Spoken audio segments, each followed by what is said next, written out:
आत्मनिवेदन म्हणजे काय?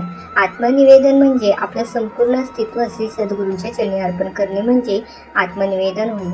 माझं काहीच नाही, जे काही आहे ते सर्व समर्थांचे आहे. आत्मनिवेदन ठेवताना आपला भाव प्रामाणिकपणाचा आणि शरणागतीचा असावा लागतो. आत्मनिवेदन कसा असावा? एखादा व्यक्ती म्हणतो की मला चांगली नोकरी मिळू द्या, त्याला आत्मनिवेदन म्हणता येत नाही. पण आत्मनिवेदन कसं असलं पाहिजे की समर्था, माझे प्रयत्न अखंड सुरू आहेत आणि आता निर्णय माझ्या हातात नाही, तो निर्णय तुमच्या हातात आहे. जे योग्य आहे ते घडू द्या. जिथे अहंकार विरघळला तिथे आत्मनिवेदनाची सुरुवात झाली. आत्मनिवेदनातून आपण समर्थांशी संवाद साधू शकतो. आत्मनिवेदन मांडताना दोष अजिबात लपवायचा नाही आणि समर्थांना म्हणतानाच म्हणायचे की समर्था, मी जसा आहे तसा तुमचा आहे, एवढं पुरेसं आहे. समर्थांना मागताना हे द्या ते द्या हे म्हणण्याऐवजी जे योग्य आहे ते घडू द्या असे म्हणणे हीच खरी आत्मभक्ती होय.